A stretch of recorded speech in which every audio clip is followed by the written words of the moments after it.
요즘 여러분 서점에 가보면요, 자기계발서라는 그런 어떤 책들, 제목은 다 다르지만 자기 개발을, 자신을 개발할 수 있는 책들이 참 많이 나와 있는 것을 볼 수 있습니다. 근데 그 책들을 가만히 보면 대부분의 책들이 이런 이야기를 해요. 삶의 우선순위를 정하라. 그래서 선택과 집중을 할 수 있어야 된다. 그래야 성공한다라고 그렇게 이야기를 하죠. 이렇게 이야기를 하는 이유는 우리가 이 땅 가운데 살아가면서 정말 많은 일들을 하고 또 다양한 정보들을 얻으면서 뭘 하나 제대로 선택하고 집중하지 못하기 때문에 실패하는 경우들이 많아서입니다. 그러다 보면 이것도 아니고 저것도 아닌 그런 모습이 되어버리죠. 이러한 원리는 우리의 신앙생활 가운데에서도 그대로 적용되는 것 같아요. 신앙생활을 할 때에도 우선순위를 정확히 정하고 살아야 된다라는 것이죠. 오늘 우리가 살펴보는 말씀에도 마찬가지입니다. 오늘 우리가 읽었던 이 본문 말씀 직전에는 부자 한 명이 찾아와서, 청년 한 명이 찾아와서 예수님에게 어떻게 하면 영생을 얻을 수 있습니까? 라고 그렇게 질문을 합니다. 그때 예수님께서는 그 청년이 하는 그 질문의 의도와 그리고 그 질문을 하는 청년의 삶을 정확하게 아시고 그 청년이 가지고 있는 재물을 다 팔아서 가난한 자에게 다 나누어 줘라 라고 그렇게 말씀을 하시죠. 가난한 자에게 그렇게 나누어 주고 나를 따르면 된다라고 그렇게 이야기를 해주세요. 예수님은 이 청년의 삶의 우선순위 1번이 무엇인지를 딱 알고 계셨기 때문에 그와 같은 말씀을 하신 거예요. 여러분이 잘 아시는 것처럼 부자 청년의 그 이야기에서 이 부자 청년의 1번이 뭐였어요? 재물이었잖아요. 돈이었잖아요. 예수님이 그것을 정확하게 아시고 그 이야기를 하신 거예요. 그렇게 정확하게 짚어주신 거죠. 그랬더니 청년이 어떻게 합니까? 근심하면서 돌아갑니다. 모든 율법의 말씀을 다 지켜 행하는 것 같고 사랑하는 것 같은데, 이웃을 사랑도 하는 것도 다 하고 있는 것 같은데, 예수님이 이야기했던 그 재물을 다 팔아서 이웃들에게 나눠주고 나를 따르라 라고 했더니 그 일만큼은 하지 못하고 근심하며 돌아간 거예요. 그리고 나서 오늘 우리가 읽었던 본문의 말씀처럼 예수님이 제자들에게 이 부분에 대해서 설명을 해주세요. 23절에 보니까 이처럼 하나님 나라에 들어간다는 것이 심히 어렵다라고 그렇게 설명하시죠. 얼마나 어렵다라고 말씀하십니까? 우리 25절 말씀 읽어볼까요? 25절입니다. 시작. 낙타가 바늘기로 나가는 것이 들어가는 것보다 쉬우니라 하시니. 여기서 바늘기라는 것은 여러분 우리가 일반적으로 생각하는 그 바늘에 실을 넣는 그 구멍을 이야기하는 것이 아닙니다. 이 바늘기라는 것은 예루살렘 성에 가면 작은 문이 하나 있는데 주로 밤에 사용되어졌던 이 문이래요. 그래서 바늘기 문이라고 그렇게 이야기를 하는데, 이 문이 여러분 입구가 좁고 낮아가지고 낙타가 걸어서는 통과할 수 없을 정도로 작은 문이래요. 그러니까 짐을 지고 있으면 아예 통과하는 것이 불가능한 거죠. 그래서 낙타는요, 모든 짐을 다 내려놓고 무릎을 꿇은 채 이 문을 통과할 수 있을 정도였다라고 합니다. 그러니까 매우 고통스럽고 거의 불가능한 일이다라는 것이죠.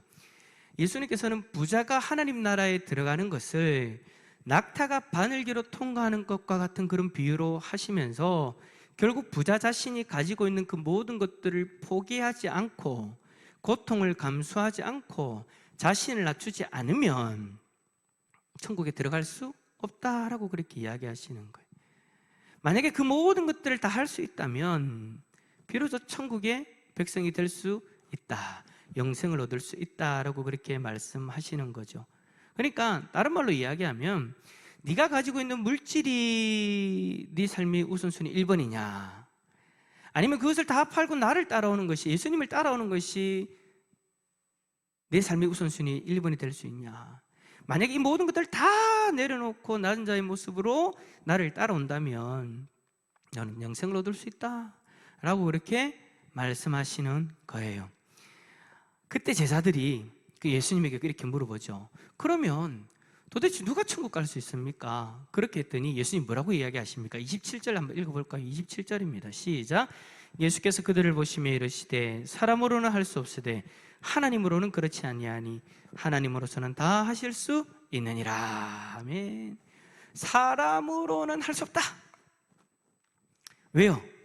사람은 이 땅에서 물질을 벗어나서 산다는 것이 불가능하기 때문에, 그래서 부자는 천국 갈 수 없다, 자신의 힘으로는 불가능하다, 사람의 힘으로서는 도무지 불가능한 거다. 하지만 하나님은 인도하실 수 있다. 그게 여러분 우리 풀어서 이야기하면 무슨 말이에요? 이게 이제 이신칭의하고 그대로 이어지는 거예요.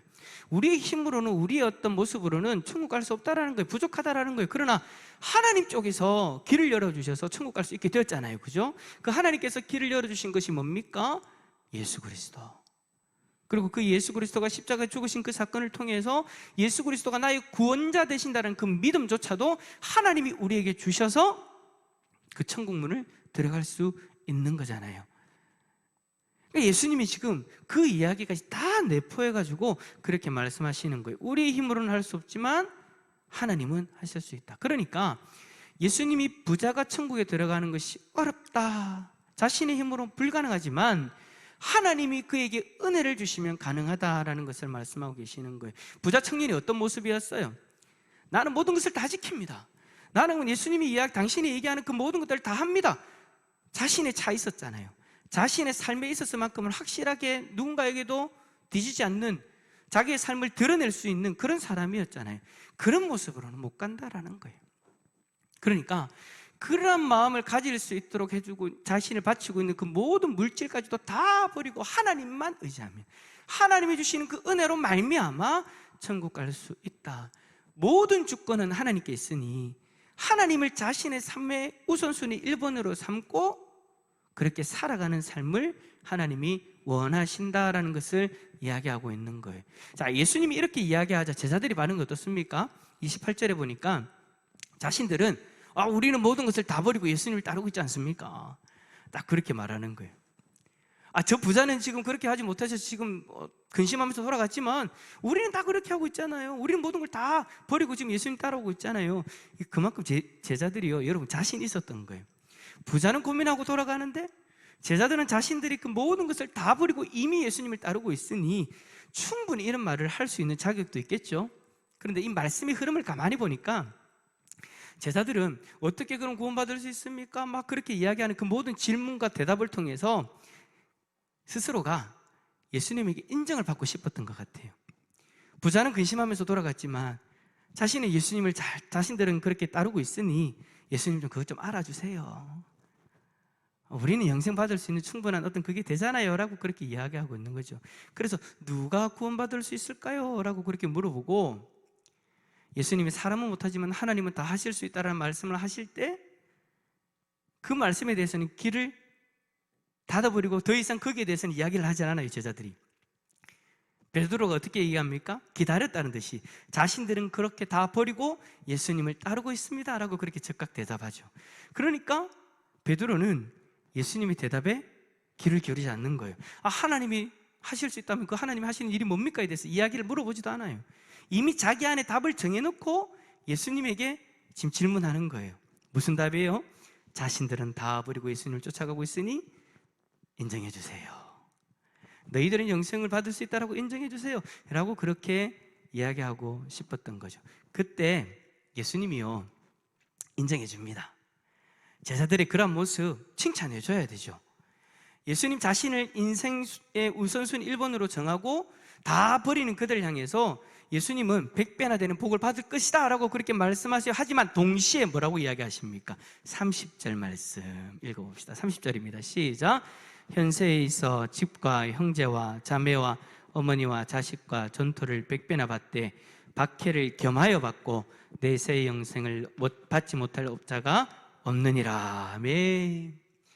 모든 것을 다 버리고 예수님을 쫓을 때 하나님이 그것을 기억하신대요. 그래서 이 땅에서 그들이 버린 것에 100배나 되는 것을 갚아주신다라고 그렇게 말씀해 주시는 거예요. 그런데 동시에 뭐라고 얘기하십니까? 박해를 겸하여 받을 것이다. 여러분 참 아이러니하죠. 하나님이 기억을 하시고 복을 내려주시는데 100배나 되는 것으로 갚아주신다고 하시는데 동시에 박해도 받는다라고 그렇게 말씀해 주세요. 여러분, 이 복과 이 박해는요 정말 어울리지 않잖아요. 함께 하기에는 너무나도 어색하잖아요. 하나님이 기억하시고 복을 주시는데 왜 박해가 거기에 낑깁니까? 도무지 함께 일어날 수 없을 것 같은 그 일들이 함께 일어난다라고 그렇게 예수님이 말씀하고 계시는 거죠. 솔직히 예수님을 우리가 제일 처음 믿을 때 이런 복을 기대하지 않습니까? 예수님을 믿기 위해서 우리가 우리의 예전의 삶, 예전에 우리가 우상을 따랐던 삶, 우상의 문화 속에서 가지고 있었던 그 모든 것들 다 청산하고 예수님 따르면 자신에게 복을 주실 것을 은근히 기대하면서 살아갑니다. 그런데 현실에서는 그것과 전혀 다를 때가 있죠. 예수님을 믿고 나니 이전에는 경험해보지 못했던 핍박이 다가오는 거예요. 그래서 많은 사람들이 그 핍박 때문에 실망을 하기도 합니다. 예수님 살아계신다면, 하나님 살아계신다면, 내가 이 모든 것을 다 버리고 예수님 쫓으면, 예수님 믿으면, 하나님 백성이 되었으면 내가 하나님 주시는 그 놀라운 복만 누려야 되지, 내가 왜 이런 핍박을 받아야 되냐, 왜 이런 박해를 받아야 되냐 라고 그렇게 실망을 하기도 한다라는 거예요. 그래요, 여러분, 우리가 삶의 우선순위 1번으로 예수님을 정하고 예수님을 따르기를 하면 하나님이 복을 주시기도 하시지만 동시에 박해도 따릅니다. 왜일까요? 왜냐하면 우리가 살아가는 이 세상은 그리스도를 받아들이기를 싫어하기 때문입니다. 우리의 믿음을 인정할 수 없기 때문입니다. 그래서 예수님 말씀처럼 믿음이 있어서 믿음의 삶을 살아가는 이들을 핍박할 것이다 라고 그렇게 말씀하고 계시는 거예요.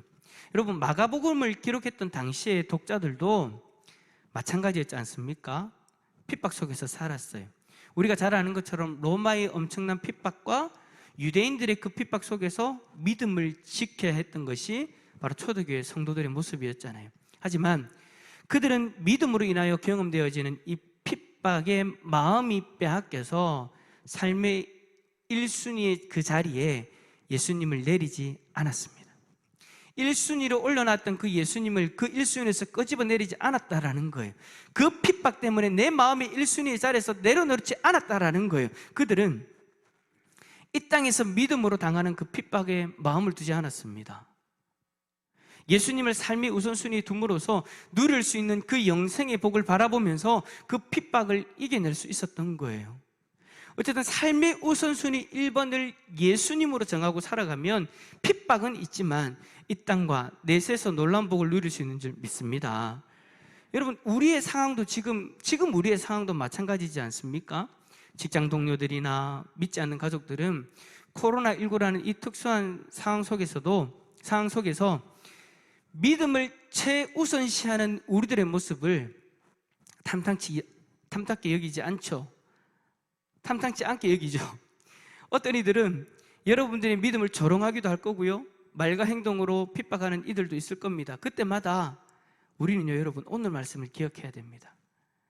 내가 예수님을 잘 믿고 예수님을 믿으라고 믿음으로 살아가는데 내가 왜 이런 핍박을 당해야 됩니까?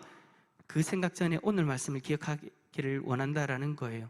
하나님이 여러분의 삶을 기쁘시게 받으시고 이 땅에서 복과 그리고 영생의 복을 주실 줄 믿습니다. 그러니 여러분, 우리는 우리의 삶 가운데 다가오고 있는 이 모든 핍박들을 이상하게 여기는 것이 아니라 당연한 것으로 여길 수 있는 마음의 여유가 있어야 된다라는 거예요. 마음의 여유라는 것이 그거잖아요. 내가 이미 알고 있는 것과 내가 알지 못할 때에 당하게 되어지는 그 상황 속에서 마음의 여유가 있냐 없냐가 차이가 나잖아요. 우리는 이미 알고 있어요. 예수님 그렇게 얘기하셨잖아요. 예수님을 삶의 우선순위로 두고 예수님을 믿고 그렇게 살아가면 핍박 당연히 당한다. 그런데 그 핍박이 있다고 해서 영생의 복이 사라지는 것이 아니라 핍박도 있고 영생의 복도 있다. 핍박도 있고 이 땅의 복도 있다. 예수님이 분명히 우리에게 그 약속을 해주셨단 말이에요. 말씀해 주셨단 말이에요. 그러면 우리는 그것을 미리 알고 우리의 삶 가운데 부딪히는 거예요. 핍박이 다가올 때마다 이제 우리는 마음의 여유가 있는 거죠. 상황 가운데에서, 어떤 상황 가운데서 핍박이 다가오면, 어떤 사람들이 말로서 우리를 공격하면, 아, 내가 믿음이 있으니 당연히 받는 핍박이다 라고 우리는 그것을, 모든 것들을 받아들일 수 있는 거죠. 그러면 당황하지 않죠. 그러면 시험 들지 않죠. 이러한 마음의 여유가 우리 모든 성도님들에게 다 있을 수 있기를 축복합니다. 이 믿음을 가지고 더 당당히 삶의 우선순위를 예수님에게 두고 그렇게 살아갈 수 있기를 축복합니다. 하지만 이렇게 예수님을 우선순위 1번으로 정하고 살아갈 때 우리 마음속에서 항상 잊지 말아야 될 것이 있습니다. 그것은 내가 그렇게 살아가고 있다고 하나님 앞에서 교만하면 안 된다라는 거예요. 제자들의 마음 상태가 그랬잖아요. 자신들은 그렇게 살아가고 있으니 인정받기를 원하는 그런 마음이었죠. 그 마음 상태를 예수님 정확하게 아셨어요. 그래서 그들을 인정해 주시면서 동시에 31절 말씀을 주세요. 31절, 그러나 먼저 된 자가 자로서 나중되고 나중된 자로서 먼저 될 자가 많으니라. 자신들이 최고라고 생각했어요. 최고라고 이야기할 만하죠. 그죠? 여러분, 제자들만큼 자신의 모든 것을 다 버리고 지금 예수님에게만 올인하고 있잖아요. 그러니까 그런 생각 충분히 할 수 있지 않겠습니까? 근데 여러분, 예수님 뭐라 하세요? 너희들보다 나중된 자가 먼저 될 수도 있다 라고 지금 그 얘기 하시는 거잖아요. 우리는 삶의 우선순위 1번을 예수님으로 전향하고 열심히 살아가고 있습니다. 그런데 그렇게 열심히 살다 보면 마음이 어느 순간 제자들과 같은 그런 교만한 마음이 스며시 들어와가지고 자리 잡을 수 있다라는 거예요. 내 신앙이 최고야, 나만큼만 하라고 해,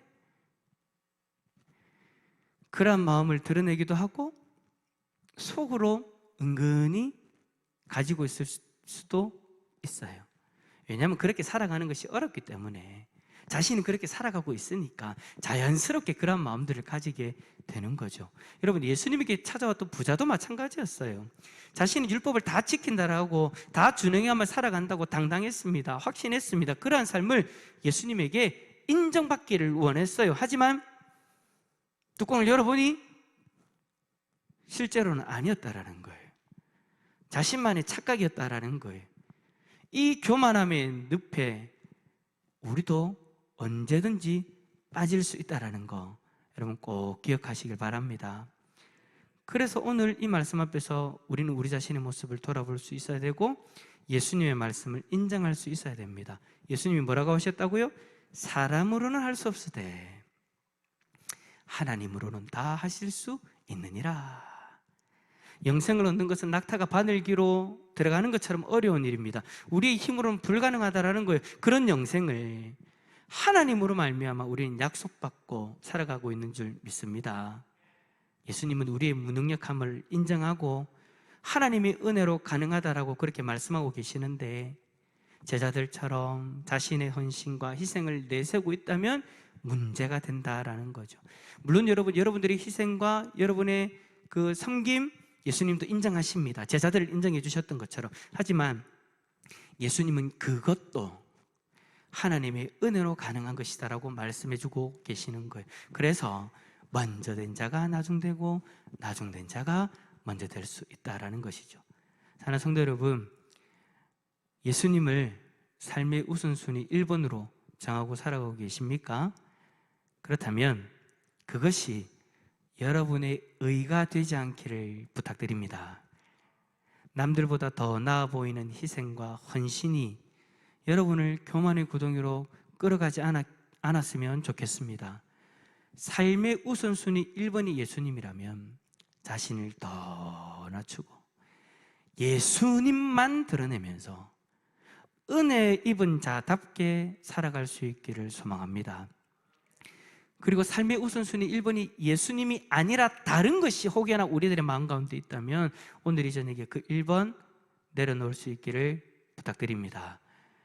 예수님으로 그 1번을 바꾸면 여러분이 걱정하는 것처럼 그 핍박이 여러분에게 닥쳐올 수 있지만, 하지만 그 핍박이 온다라는 것은 여러분들의 인생이 꼬여져 간다라는 것이 아니라 예수님이 여러분에게 약속하신 이 땅의 복과 영생의 복이 주어진다라는 증거가 된다는 것을 여러분 믿음으로 바라볼 수 있기를 축복합니다. 그러므로 그 핍박이 무서워서 예수님을 삶의 1번의 자리에서 내려오는 것이 아니라 오히려 더 견고히 예수님을 1번으로 바라볼 수 있기를 축복합니다. 오히려 핍박이 다가올 때 그때마다 예수님이 약속하신 복이 나에게도 주어진다는 그 사실을 더욱 확신하면서 더 당당하게 믿음의 삶을 살아가는 우리 성도님들 다 되어질 수 있기를 예수 그리스도의 이름으로 축원합니다.